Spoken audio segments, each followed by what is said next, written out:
matatawaran ang pagmamahal ng isang magulang? Kahit sariling kaligayahan ay kaya nilang isangkalan, maramdaman lang ang tunay na pagmamahal para sa kanilang mga anak. Ikaw kabarangay, sa anong paraan mo naramdaman ang pagmamahal sa iyo ng magulang mo?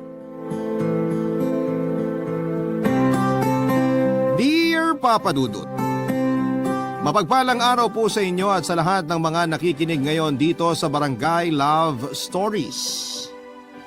Simula po nang magkasama kami ng nanay ko ay isa na rin sa naging bonding namin ang pakikinig ng mga kwento ninyo. Sa katunayan nga po ay nagpaparamihan pa kami ng mama ko ng napakinggang kwento sa Spotify at YouTube channel ninyo.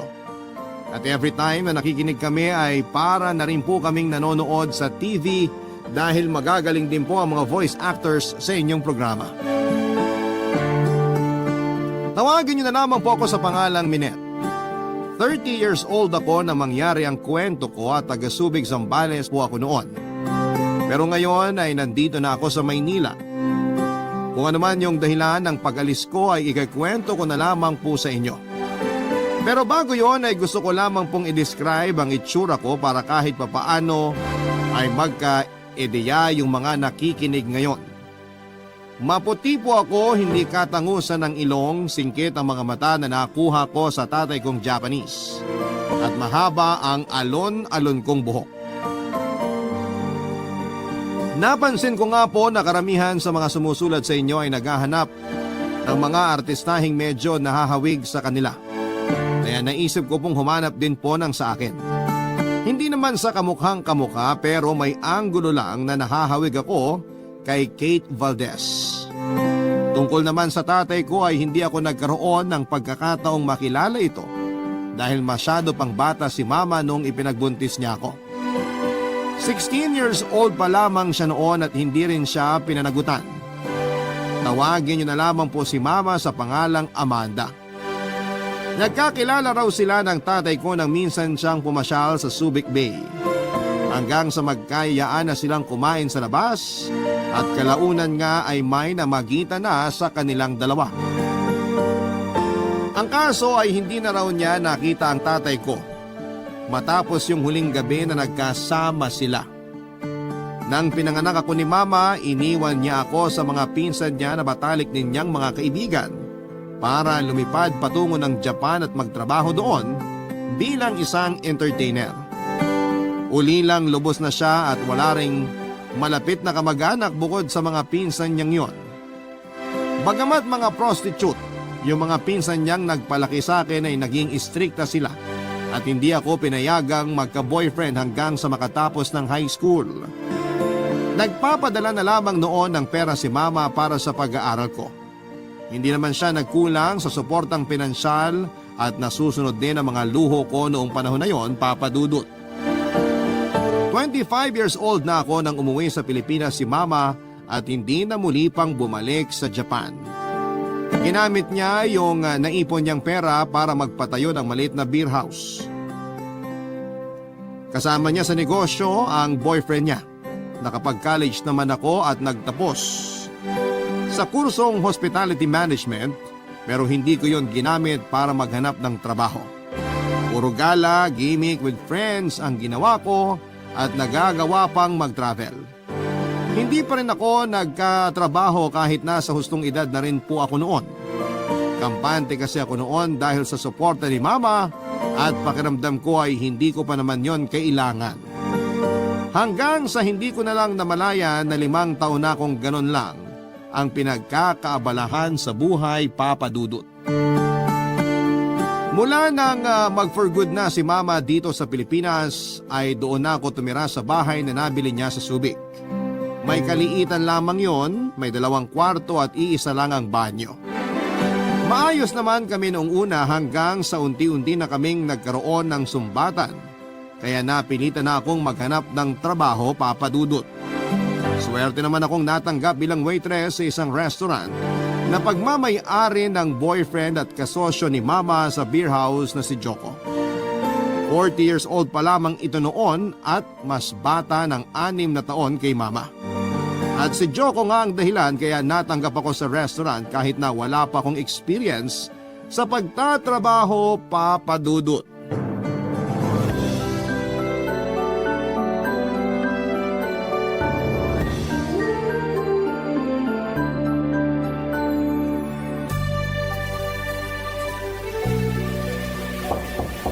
Han, nandyan ka ba?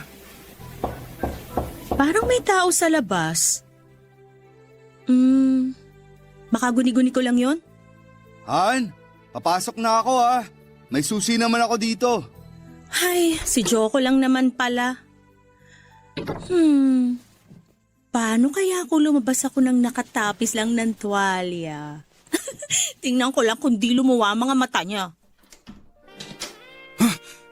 Minette, pasensya ka na ha. Pumasok na ako. Kala ko kasi si Amanda lang yun nandito.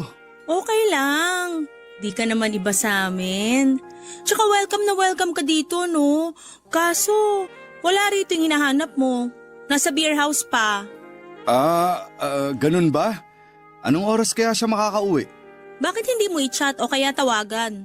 Hindi ka naman siguro makaka-istorbo sa kanya. Ikaw naman yan eh. Ay, teka, ba't nakatayo ka lang dyan sa may pinto? Halika, upo ka sa sofa namin, oh. Tabi tayo. Salamat. Salamat ka dyan. Lagi ka naman nandito, no? Di ka man lang ba magbibihis? Oh, sorry. Naiilang ka ba na nakatapis lang ako ng tuwalya? Hindi naman. Ikaw, baka mailang ka. Pasensya na talaga't naabala pa kita. Mukhang kakatapos mo lang maligo eh. Okay lang, no? Bisita ka kaya namin. Huwag mo nang isipin yun. Carry lang sa akin yung nakaganito. May pagkakapareho pala kayo ng mama mo. Ganito rin ba siya sa'yo pag kayo lang? Oo. Minsan nga, wala pa kahit Huwag mo anong... nang ituloy. Kung ano lang yung itatanong ko, yun lang ang sasagutin mo. Okay ba yon? May tatanong ka pa pala. Ano to, interview? Hindi naman. Na-curious lang ako kung paano kayo nagkakilala ng nanay ko. Hindi ko naman kinakahiya na entertainer siya eh. Gusto ko lang malaman kung... Parang alam ko na kung ano yung tinutumbok mo. Yung gusto mo bang itanong kung naging customer ako ni Amanda? Nakuha mo. Galing mo doon. Nagkakilala kami sa Japan nung nagkaroon kami ng 3-day trip doon. Tapos may pinuntahan akong bar kasama yung mga kaibigan kong Hapon. At doon ko nga siya nakilala. In-entertain niya ako. Mabait naman siya at nagustuhan ko rin siya agad. Pero aware ka naman siguro sa edad niya, no? I mean, mas matanda siya kesa sa'yo. Tungkol dyan, hindi naman siya nagsinungaling sa akin. Sinabi niya agad yung totoong edad niya nung nagkaka-interest pa lang ako sa kanya. Ang totoo nga niyan, hindi ako naniwala nung sinabi niyang 46 na siya. Kung paglalapitin kasi kayong dalawa, parang nakatatandang kapatid mo lang siya eh.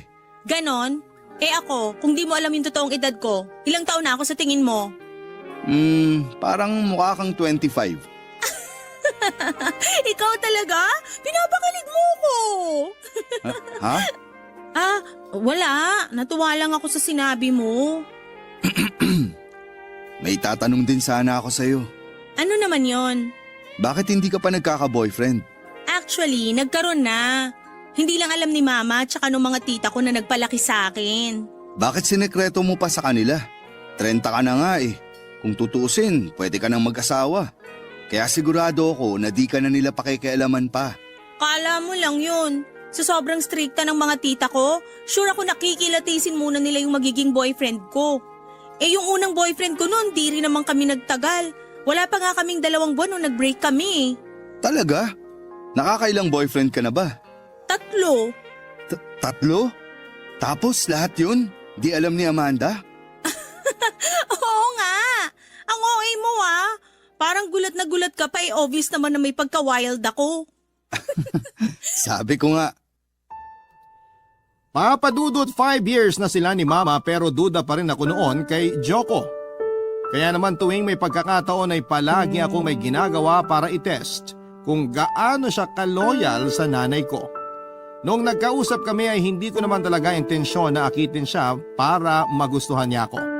Ang gusto ko lang malaman ay kung madadala pa rin siya noon sa pang-aakit ng ibang babae kahit mahal na mahal niya si mama. Hindi bang kami malapit ng nanay ko sa isa't isa ay hindi ko rin naman gugustuhin na paglaruan na lamang siya ng sino mang nakakarelasyon niya. Hanggang sa umabot na ako sa puntong inakit ko na si Joko.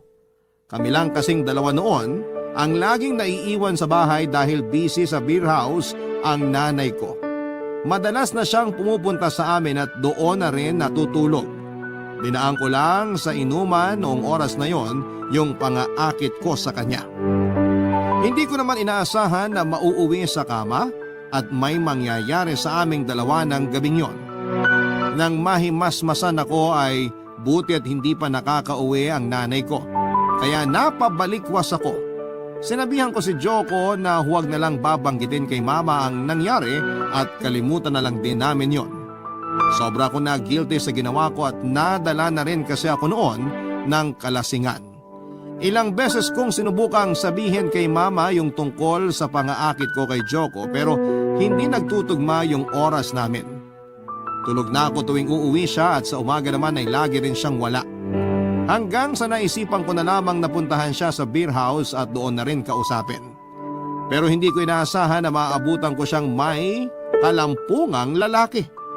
Alam ko naman na entertainer siya noon sa Japan pero dahil may sarili na siyang beer house, hindi naman niya kailangan na mag-entertain pa ng customers. Kaya sa tingin ko ay karelasyon niya ang lalaking na tiyempohan kong kalampungan niya noon. Naisip ko noon na patas lang naman pala sila ni Joko. Kaya sa halip na makonsensya ay in-enjoy ko na lamang yung mga nagawa namin. Binawi ko ang desisyon ko na iwasan na si Joko dahil aminado naman ako noon na gusto ko na rin palagi siyang kasama. Umabot yon ng ilang buwan na hindi pa rin nalalaman ni Mama Papa Dudut ang nangyari sa aming dalawa.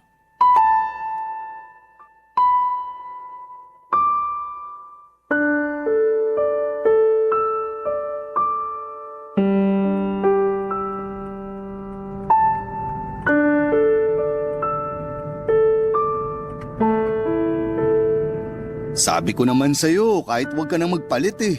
Uy, di pwede no. Baka mapagkamalan pa ako na alalay mo.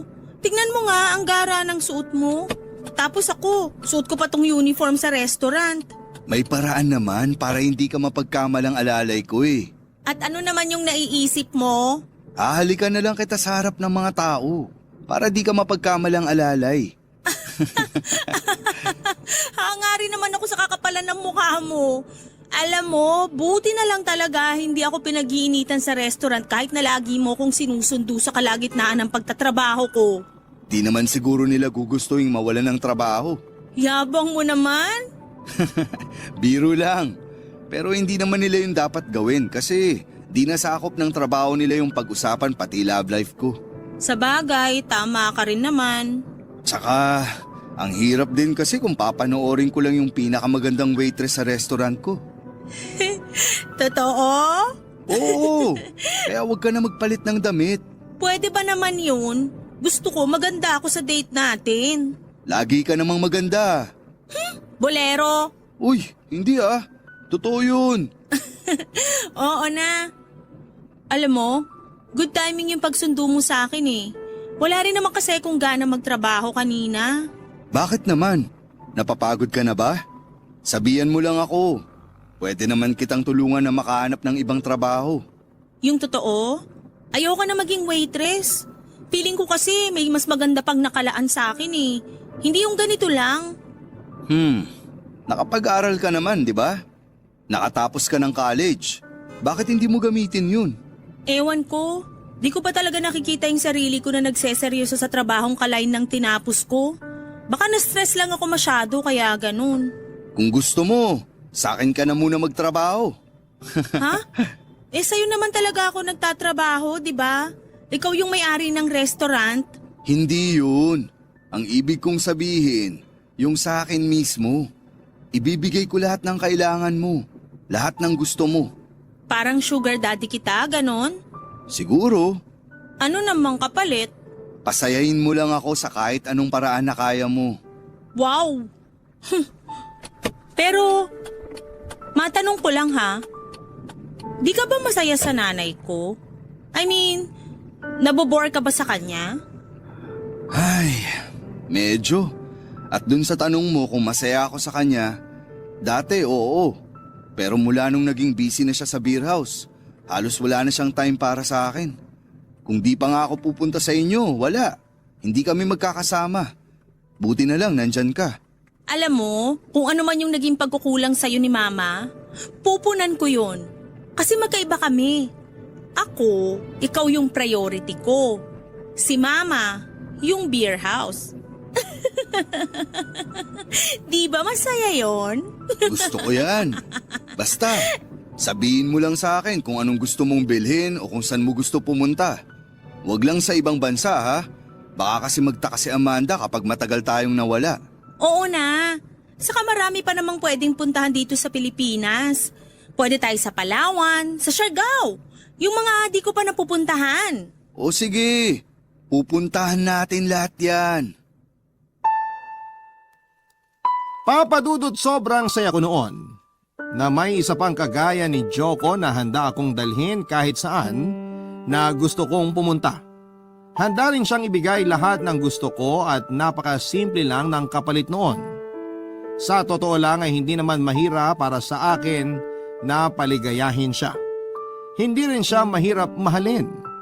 Pero may bahagi ng pagkatao ko na pumipigil sa nararamdaman ko para sa kanya. Malaya kaming nakakapag-date ni Joko dahil lagi namang busy sa beer house si Mama. Hindi na rin siya natutulog sa bahay gaya ng madalas niyang ginagawa nung wala pang namamagitan sa aming dalawa. Pero minsan, kapag naglalambing sa kanya ang nanay ko ay wala na siyang magawa kundi ang magstay sa bahay namin. Pagtulog na si Mama ay lumalabas siya ng kwarto at pumupunta sa akin. Doon na siya nagpapaumaga pero nag-iingat pa rin siya na mahuli kaming magkasama. Tungkol naman sa trabaho ko ay nag-decide ako na tapusin ang isang buwan ko sa restaurant ni Joko. Pero nakarating sa akin yung usap-usapan ng mga katrabaho ko na may relasyon na kaming dalawa kaya hindi na raw sila magtataka kung bigla na lamang akong ma-promote at mag-reyna-reynahan sa restaurant. Gusto ko silang patulan pero pinigilan ni Joko at sinabing wag na lamang yon pansinin. Kaya kahit may 2 linggo pa sana akong ipapasok doon ay nag-resign na lamang ako. Nangako naman siya na susustentuhan na lamang niya ako habang wala pang nahahanap na trabaho. Aaminin ko na noong una ay wala pa talaga akong nararamdaman para sa kanya, Papa Dudut. Wala akong kahit na anong bahid ng pagmamahal na nararamdaman. Kaya hindi ako pumapayag na maulit yung nangyari sa aming dalawa. Pero aaminin ko, Papa Dudut, na habang tumatagal ay unti-unti na rin akong nahuhulog sa kanya. Habang tumatagal ay nagkakagusto ako, Papa Dudut. Barangay Love Stories. Barangay Love Stories. Papa Dudut, nung iba na ang nararamdaman ko para kay Joko ay naisip ko na tigilan na yung ginagawa namin. Kahit kasi masaya ako sa ganong klase ng setup namin ay mali pa rin yun dahil may relasyon pa rin sila ng nanay ko. Umabot na rin ako sa puntong gusto ko na siyang iwasan pero hindi ko yun magawa dahil naging sugar daddy ko na siya. Siya ang nagbibigay ng lahat ng mga kailangan ko. Hindi siya pumapalya, mapadamit, bag, sapatos. Lahat ng luho ko, ayaw ko na rin bumalik sa restaurant o di kaya ay maghanap pa ng ibang trabaho. Bukod kasi sa maliit lamang ang sasahurin ay nai-stress pa ako at masyadong napapagod kaya hindi ko na pinakawalan pa si Joko. Dahil sa luhong tinatamasa ko ay hindi ko na naisip pa ang posibleng maging reaksyon ni Mama kapag nalaman niya na may relasyon kami ng boyfriend niya. Papa Dudut, nung una ay umuobra pa yung pagtanggi ko kay Joko kapag hinihiling niya na may mangyari sa amin. Pero nang tumagal-tagal ay hindi na ako nakakatanggi sa mga aya niya. Hanggang sa ilang beses din yung nangyari at minsan ay doon pa mismo sa bahay ng nanay ko. Ginagawa namin yon kapag busy siya sa beer house tuwing gabi. Kapag alam ni Joko na pauwi na siya ay saka naman ito aalis para hindi na sila magpang-abot pa. Pero hindi ko rin maitatanggi na nagselos ako nang sabihin ng nanay ko na nag-propose na si Joko sa kanya. Nakakainis mang isipin pero sa kabila ng ginagawa namin at kahit malinaw na mas gusto niya ako kesa kay mama ay wala pa rin siyang balak na hiwalayan ng nanay ko. Dumagdag pa yung sinasabi ni mama na magpapakasal na sila. At tungkol naman sa relasyon namin, kahit anong pagtatago pa ang gawin namin, ay lumabas pa rin yon sa hindi inaasahang pagkakataon, Papa Dudut.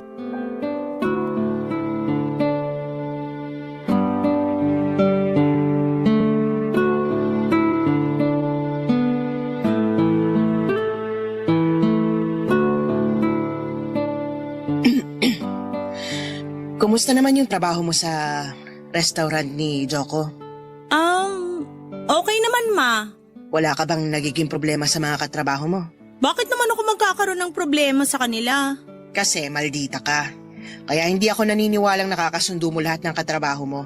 Ma naman, kapag trabaho, trabaho lang.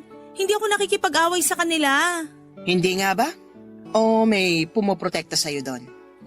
Anong ibig niyong sabihin? Alam ko na may namamagitan sa inyo ni Joko. Paano mo naman nasabi, ma? Minette, akala mo ba talaga ganun ako kamanhead para hindi ko maramdaman na parang ayaw na sa akin ni Joko? At nahuli ko kayo, dito mismo sa bahay, doon sa sofa. Gusto mo bang idetalye ko pa kung paano ko nakita yung kababuyan nyo? Ma, kumakain tayo. Pwede bang mamaya na lang? Lumayo tayo sa pagkain. Halika, doon tayo sa sala mag-usap at wag na wag kang magsisinungaling sa akin.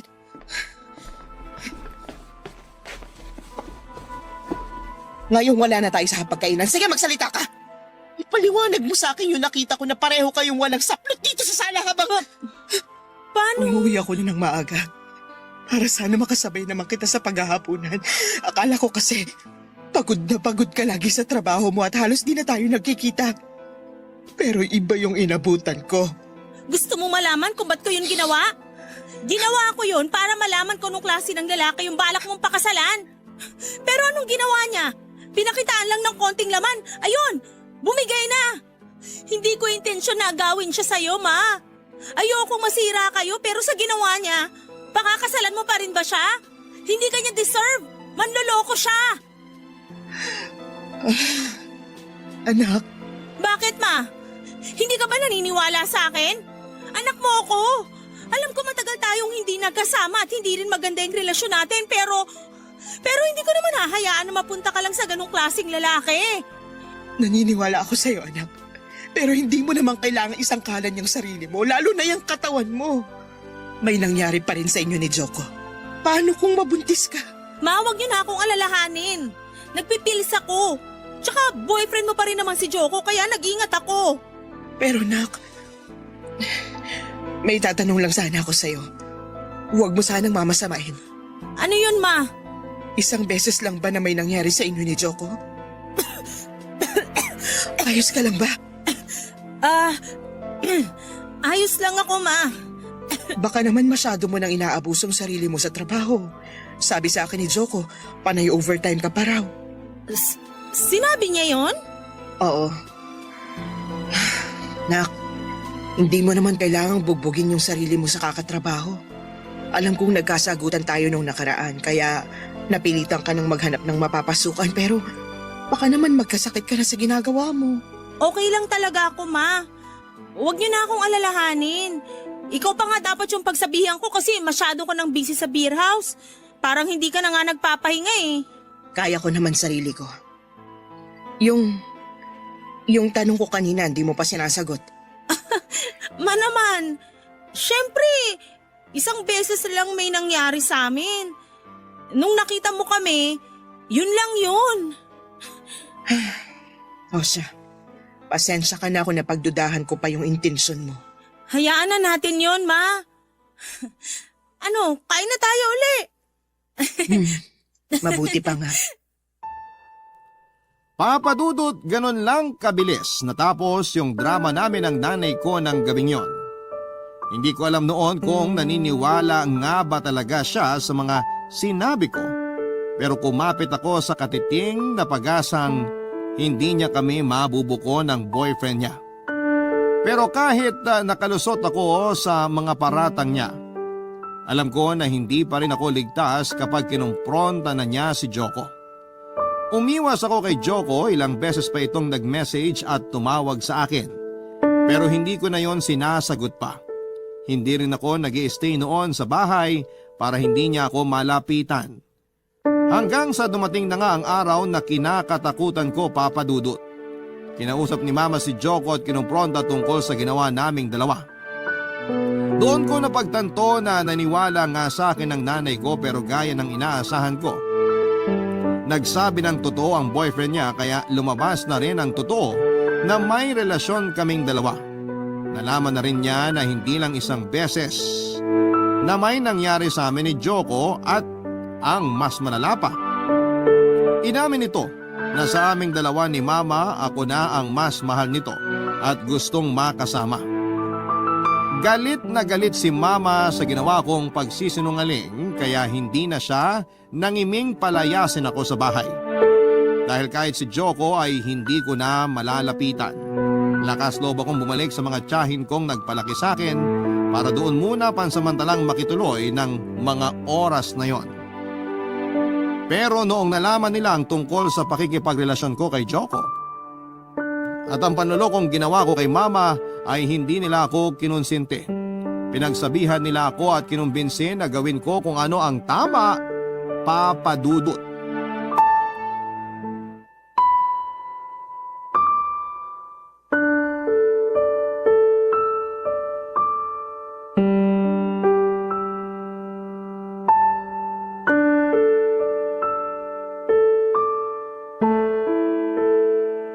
Anong ginagawa mo rito? Pwede ba tayong mag-usap? Wala na tayong pag-uusapan, Minette. Please naman kahit sandali lang. Tungkol saan ba yung pag-uusapan natin, ha? Sa pambabaliktad mo ba sa akin? Sige, para mas maging malinaw kung paano mo ko pinagmukhang tanga. Joko. Bakit? Totoo naman, di ba? Isinangkalan mo ko para iligtas ang sarili mo. Sinabi sa akin ni Amanda lahat ng pinag-usapan nyo. Lahat ng sinabi mo. Napakabuti mo namang anak para itest yung loyalty ko sa nanay mo. So ngayon iinsultuhin mo ko? Sa pagkakaalala ko na-enjoy mo rin naman yon. Oo, kasi akala ko totoo ka sa akin. Alam mo, nakakalito na nga eh. Hindi ko alam kung sinusubukan mo nga lang ba ako o sinadya mo akong akitin para masira yung relasyon namin ng nanay mo. Sige, aminin ko yung totoo. Nung una, balak ko lang natuksuhin ka para subukan ka.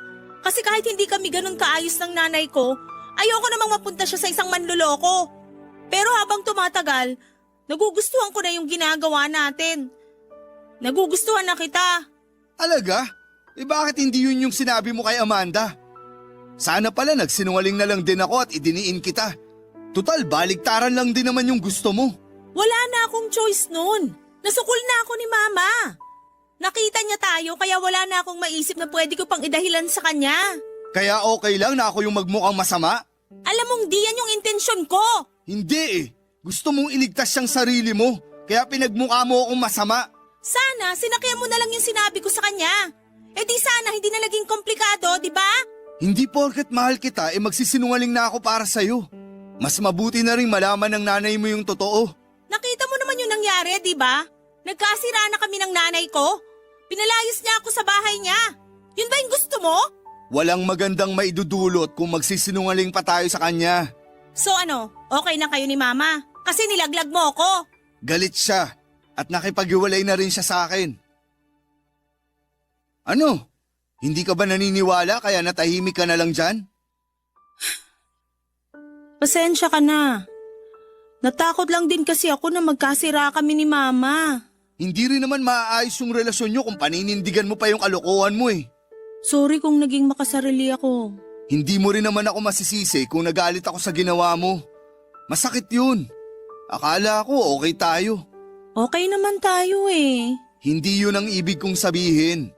Ang akala ko kasi, kapag nabuko tayo ng nanay mo, ipaglalaban mo kung anong meron tayo. Mahirap yung gusto mong mangyari. Alam mo naman kung gaano ka-importante sa akin si Mama, di ba? Hindi kami pwedeng magkasira. Siya na nga lang yung magulang na meron ako eh. Hindi ko naman sinasabi na kailangan mong sirain yung relasyon nyo ng nanay mo. Ang sa akin lang, sana alam mo rin kung paano harapin yung ginawa mo. Hindi ka na bata para manisin ng iba kapag may nagawa kang pagkakamali, para lang hindi ka mapagalitan. Kaya nga sorry na, di ba? Ano pa bang gusto mong gawin ko? Gusto ko lang malaman kung anong plano mo, ngayong alam na ni Amanda na may relasyon tayo. Plano? Eh hindi pa naman ganun kaseryoso yung relasyon natin, di ba? Ano? Akala ko ba mahal mo ko? Sinabi ko ba? Sige nga, kailan ko sinabi sa'yo na mahal kita? O ano, natahimik ka ngayon? Kasi hindi kita mahal. Gets mo? Papadudot hanggang sa pagkakataong yon ay tinanggi ko pa rin ang tunay kong nararamdaman para kay Joko. Naguguluhan pa rin kasi ako noon. Nagtatalo ang puso't isipan na meron ako at hindi ko alam kung tama ba. Nabigyan ko ng pagkakataon ay pagpatuloy ko yung relasyon namin habang nasasaktan naman ang nanay ko sa paghihiwalay nila. Iniwasan ko si Joko kahit na ang kapalit noon ay kawalan ng magsusustento sa mga luho ko. Sinubukan kong maghanap ng ibang trabaho at marami akong inaplayan pero sa isang supermarket ako natanggap bilang kahera. Pinagtiyagaan ko ang mababang sahod roon na pinagkakasya sa pagrenta at iba pang mga gastusin. Sa unang 2 buwan ay nagpatuloy ako sa pagtatrabaho pero habang patagal ng patagal ay nagigipit na rin ako noon, papadudot. Masyado akong nanibago na wala ng sugar daddy na nagbibigay ng lahat ng kailangan ko. Kaya naman sa halip na magpakatinuna ay muli na naman akong nakaisip na gumawa ng kalokohan. Sinubukan kong humanap ng bagong sugar daddy sa isang dating app.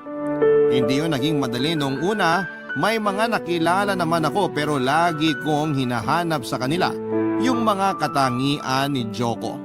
Hanggang sa may isa nga akong nakilala na mabait din at handang ibigay ang lahat ng luho ko, papadudot. Barangay Love Stories. Barangay Love Stories. Papadudot nakilala ko ang Phil-Am na si Nathan. Noong malaman ko na maganda ang estado niya sa buhay ay hindi ako nagdalawang isip na makipagrelasyon sa kanya. Gaya ng gusto ko ay nasunod ang luho ko sa kanya. Bukod pa roon ang allowance na ibinibigay niya kada linggo. Unang kita pa lamang sa akin ni Nathan ay nahulog na ang loob niya. Kaya naman tumagal ang relasyon namin kahit na hindi ako pumapayag na may mangyari sa aming dalawa. Ewan ko ba, papadudot. Gwapo naman si Nathan at alam ko na mabuti rin siyang tao. Pero wala akong maramdaman kahit konting kilig man lang sa mga ginagawa niya. Hindi tulad kay Joko na nai-excite ako tuwing nagkikita kaming dalawa. Hanggang sa may isang pagkakataon na lumabas kami ni Nathan para mag-date sa isang restaurant kung saan ko nakita si Joko kasama si Mama. Halos wala akong maintindihan sa mga sinasabi noon ni Nathan dahil ang buong atensyon ko ay nakatuon lamang sa kanilang dalawa. Nahuli ko yung pasimpleng pasulyap ni Joko sa direksyon ko pero agad din naman siyang umiwas ng tingin. Pagkatapos ng date namin ni Nathan ay doon ko na-realize na hindi ko pa rin talaga natatanggal sa sistema ko si Joko. Kahit may iba na akong kasama ay siya pa rin palagi ang naiisip ko. Pilitin ko mang itanggi pero nami-miss ko ang presensya niya. Gusto ko siyang makausap ulit noon pero para magawa ko yon ay kinakailangan ko munang harapin ang nanay ko. Pero tuwing naiisip ko yung ginawa niyang pagpapalayas sa akin, bumabalik din yung sama ng loob ko sa kanya. Isang gabi, nang umuwi ako sa inuupahan kong apartment, nagulat ako na nasa labas si Mama at hinihintay ako, papadudot.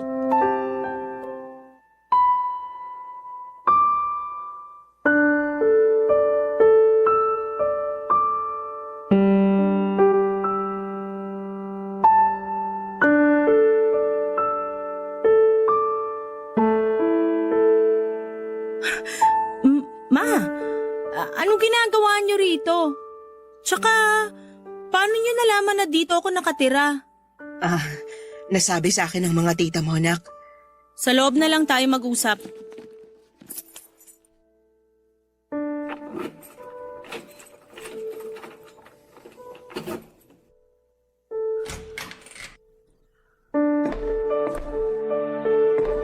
Maliit lang pala tong inuupahan mo. Ayaw mo bang bumalik na lang sa bahay? Maupo muna kayo dyan sa sofa.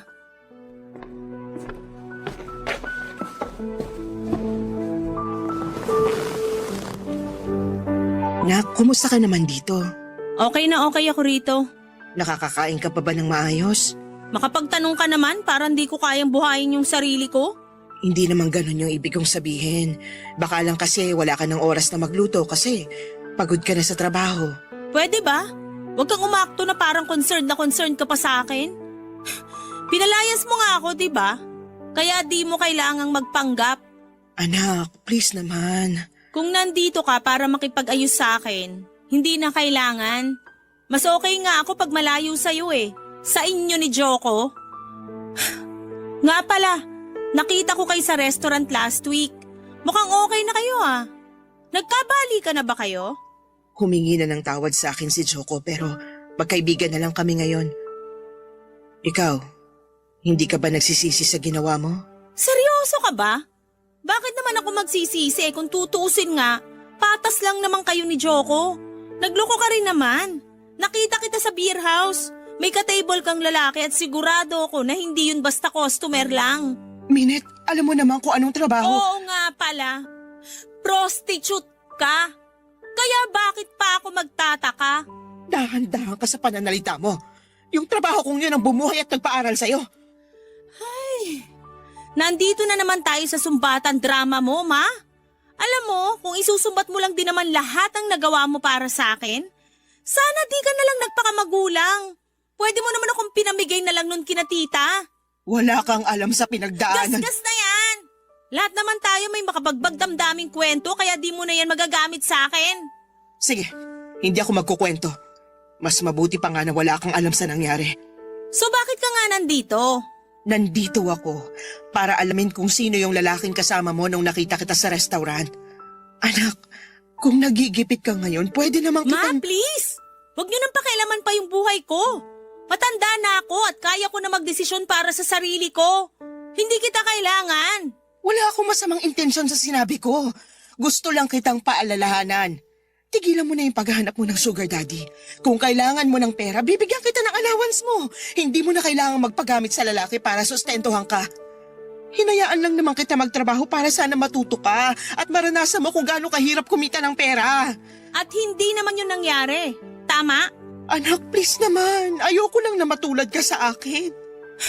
Para sabihin ko sa'yo, magkaiba tayo. At hindi ako matutulad sa'yo. Bakit? Akala mo ba nagpapagamit ako kay Nathan? Anak, sa una lang yan. Kukunin niya lang yung tiwala mo pero kapag tumagal na, hindi ka na makakatanggi sa mga gusto niyang ipagawa sa'yo. Kaya please anak, umuwi ka na sa atin. Kung kinakailangan kong bayaran lahat ng nagastos ng lalaking yun sa'yo, gagawin ko para tigilan ka na niya. Umalis ka na! Sige, aalis na ako. Pero sana pag-isipan mo yung sinabi ko, anak. At bago ko umalis, may gusto pa sana akong sabihin sa'yo. Ano pa? Sana, tinanggap mo na lang si Joko. Mabuti siyang tao. At kung siya talaga sana yung gusto mo, mas mapapanatag ako. Papadudot na paluha ko sa mga sinabing yon ng nanay ko. Hindi ko akalain na manggagaling yon mula sa kanya dahil alam ko naman kung gaano niya kamahal si Joko. Pero dahil sa mga nangyari ay mas lalo akong napaisip. Doon ko napagtanto kung gaano ko ka-unfair sa nanay ko at pati na rin sa lalaking natutunan ko nang mahalin. Pagkatapos ng pag-uusap namin ni Mama ay parang nalinawan ako kahit papaano. Kaya naman nang ayain ulit ako ni Nathan para mag-date ay tinanggihan ko na siya. Hindi ko na rin sinagot lahat ng mga tawag niya at hindi na rin ako nag-reply sa mga mensahe niya. Hanggang sa umabot na ng halos Isang buwan ang hindi ko pagpansin sa kanya. At hindi nga nagtagal ay huminto rin siya sa pangungulit niya sa akin. Para ako nabunutan ng tinik. Nang hindi na magparamdam pa si Nathan. Pero kahit malaya na ako noon ay hindi ko pa rin magawang kausapin si Joko dahil hindi ko alam kung papaano siya haharapin pagkatapos ng lahat ng mga nangyari sa aming tatlo ng nanay ko. Nag-focus na lamang muna ako sa trabaho ko at unti-unting sinanay ang sarili ko na hindi umaasa sa pera ng ibang tao. Hanggang sa dumating ang isang pagkakataon na naging customer namin si Joko sa supermarket. Pero dahil bawal kami makipagkwentuhan sa oras ng trabaho, sinamantala ko na lamang ang pagkakataong yon para imbitahan siya na kumain sa labas, Papa Dudut.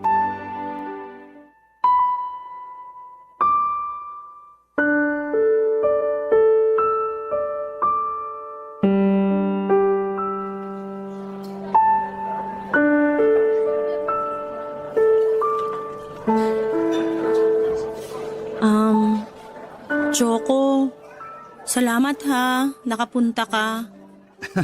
Siyempre naman, minsan ka na nga lang manlibre, tatanggihan ko pa ba?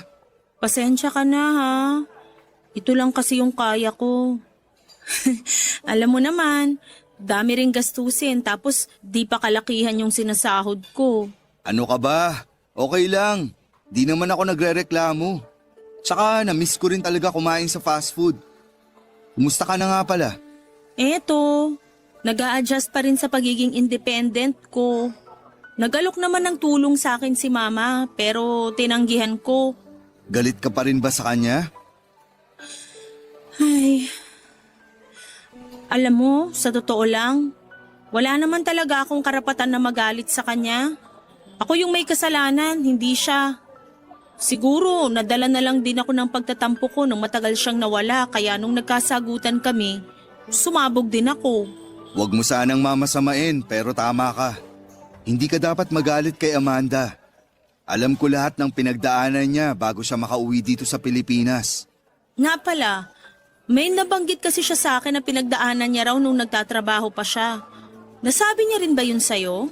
Oo, yung tungkol dun sa huling customer niya dito sa Pilipinas bago siya mag-Japan. Pwede mo bang ikwento sa akin yun? Pero ibinili niya sa akin na wag kong ikikwento yun sa'yo. Please, Joko. Kapag sinabi mo yun sa akin, promise, pag-uusapan din natin yung tungkol sa ating dalawa. Ay, pero sana di na to makarating sa nanay mo ha. Oo naman. Gusto ko lang talagang malaman. Gusto ko na rin kasing makipag-ayos kay mama, pero ayoko na magkwento pa siya tungkol sa past niya. Feeling ko kasi malala yung pinagdaanan niya at ikakalungkot niya lang yun. Tama ka, malungkot talaga yung nangyari. Pinagsamantalahan si Amanda. Sabi niya, makulit daw talaga yung customer na yon at kahit di na oras ng trabaho, sinusundan pa rin siya. Hindi ko na idedetalye kung ano pang nangyari nung gabing yun, pero yun ang pinakadahilan kaya nagmadali na siyang makaalis. Para makalimot sa nangyari sa kanya. Di rin madali sa kanya yung desisyon na bumalik dito sa Pilipinas kasi posible pa silang magkita nung lalaking yun. Kilala mo ba kung sino yung lalaking yon? Kailangan niyang managot sa ginawa niya sa nanay ko. Ay, wala na siya, Minette. Prostate cancer daw yung ikinamatay. Kaya wag na natin siyang pag-usapan. Pinatawad na rin siya ni Amanda kahit wala na siya. Mas lalo tuloy ako nakokonsensya sa ginawa ko kay mama. Sobrang sama ako. Wala akong kwentang anak. Napatawad ka na rin ng nanay mo. Wala na sa kanya yung nangyari. Kaya ka nga niya hinanap eh. Mas nangingibabaw kasi yung pagiging nanay niya sa'yo kaysa sa pride niya. Pagkatapos natin dito, kakausapin ko siya. Sasamahan kita. Salamat ha. Ikaw, kumusta ka na? May girlfriend ka na ba ngayon? Wala pa eh. Masaya pa kasi sa iba yung babaeng gusto ko. Sira ka talaga, no? Ano yun, hihintayin mo silang mag-break? Kung kinakailangan, gagawin ko. Yak, ang drama mo. Madrama pa rin ba kung sasabihin kong ikaw yun? Ha? Ako? Oo, kaso may boyfriend ka na eh. Kung si Nathan tinutukoy mo, hindi na kami nagkikita noon. Iniiwasan ko na siya. Mapanakit ka talaga, no? Aminado naman ako doon. Pero binabago ko na yun ngayon. Kung ganun, pwede ba kitang ligawan? Pwede naman. Pero Pero ano? wag muna ngayon. Kailangan ko kasi munang ayusin yung sarili ko. Gusto ko munang patunayan kay mama na nagsisikap na talaga ako sa buhay. Kung ganun, hihintayin kita. Kaya mo. Kayang-kaya. Kaya wala nang atrasan to, ha? Papa Dudut, tumingin na rin po ako ng tawad kay Joko. Pero kahit gaano ko pa kagusto na pagbigyan siya sa panliligaw niya ay pinigilan ko muna ang sarili ko hanggat hindi ko pa naaayos ang buhay ko. Kinausap ko na rin ang nanay ko at nagkaayos na kaming dalawa. Matapos nga ang ilang buwan ko sa pagiging kahera sa supermarket ay sinubukan ko maghanap ng ibang trabaho sa Maynila. Nagalok naman ang tulong sa akin si mama kahit sa matutuluyang ko man lang. At dahil sa pangungulit niya ay pumayag na rin ako. Hindi raw kasi siya mapapanatag kung magtsatsaga na naman ako sa maliit na apartment na hindi rin gaanong kasafe para sa tulad ko na walang ibang kasama. Sa ngayon ay isa na po akong casino dealer sa isang sikat na hotel and casino. Masaya naman ako sa trabaho ko at pinayagan ko na rin si Joko na manligaw sa akin at para mas madalas kaming magkasama. Dito na rin siya sa Maynila nag-i-stay. Si mama naman ay binibisita ko tuwing weekend kahit medyo malayo ang biyahe para makapag-bonding pa rin kami. Pero minsan ay siya na ang pumupunta sa akin. Share ko na rin po na meron na siyang bagong boyfriend sa ngayon. Halos magkaedad lamang sila at sa nakikita ko ay masaya naman sila kaya napapanatag na rin po ako. Hanggang dito na lamang po ang kwento ko, Papa Dudut, at maraming salamat po sa lahat ng bumubuo ng Barangay Love Stories at sa Barangay LS 97.1. Mabuhay po kayo and God bless. Ang inyong forever kapuso at kabarangay, Minet. Nagustuhan ng iyong napakinggan? Ituloy yan via live stream sa www.gmanetwork.com/radio. Barangay LS 97.1